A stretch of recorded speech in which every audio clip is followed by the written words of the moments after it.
Sir इस camp के हवाले से थोड़ी सी तफसील बता दें। बिस्मिल्लाहिर्रहमानिर्रहीम।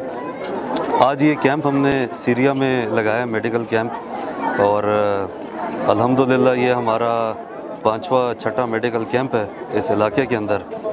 और इस कैंप के अंदर जो हमने जितने लोगों के लिए इंतज़ाम किया है वो है तकरीबन 2500 लोगों के लिए हमने अरेंजमेंट्स किए हैं। और इसमें मुख्तलिफ़ किस्म की डॉक्टर्स हमने यहाँ पे ला के बिठाए हैं, और जो बहुत अच्छे टॉप के जो हॉस्पिटल्स हैं, जैसे कि आपका अल शिफा आई ट्रस्ट है, शिफा हॉस्पिटल है, वहाँ के सारे यहाँ पे स्पेशलिस्ट आके बैठे हैं। ओपीडी सेक्शंस हैं, आई स्पेशलिस्ट यहाँ पे आके बैठे हैं। उसके अलावा यहाँ पे जनरल फिजिशंस हैं, और इसके अलावा ब्लड टेस्ट के हवाले से हमने यहाँ पे लैब भी एक बनाई है। तो अभी तक हमने ये एक रोज़ा मेडिकल कैंप है, और सुबह 8 बजे हमने शुरू किया है, अभी 1 बजा है, और अल्हम्दुलिल्लाह यहाँ पे हमारे पास 1300 से 1400 लोग यहाँ पे आके रजिस्टर हो चुके हैं। इसमें जो ज़्यादा हमारे पास क्वांटिटी आई है लोगों की, वो मसला नज़र आया आई का।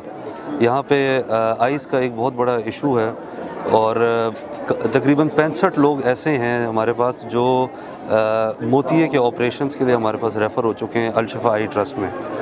तो इसके अलावा साथ में हमारे पास डिस्पेंसरी है, फ्री डिस्पेंसरी, जिसमें हर चीज़ की हमारे पास दवाई है, और वो हम यहाँ पे फ्री दे रहे हैं। तो हम एक्सपेक्टेशन हमारी इसमें यह है कि तकरीबन ये 2500 से 2700 लोगों के लगभग जाके क्लोज़ होगा शाम 5 बजे तक इंशाल्लाह। ठीक है। ये जो आपने रेफ़र किए हैं अशफा में, उनके भी ऑपरेशन फ्री किए जाएंगे? जी जी, बिल्कुल बिल्कुल फ्री किए जाएंगे, किसी से 1 रुपया नहीं लिया जाएगा। ठीक। जी जी, उसको हम खुद यहाँ पे मॉनिटर करेंगे।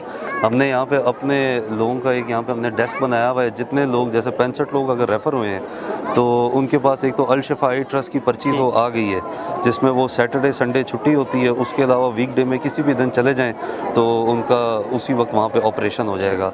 और हमने यहाँ पे अपनी भी एक टीम बनाई है जो उनको साथ साथ रजिस्टर कर रही है, और बाकायदा इसको हम फॉलो अप करेंगे, और एक एक ऑपरेशन को हम लोग खुद मॉनिटर करेंगे इसके अंदर इंशाल्लाह। Thank you. जी, बहुत शुक्रिया।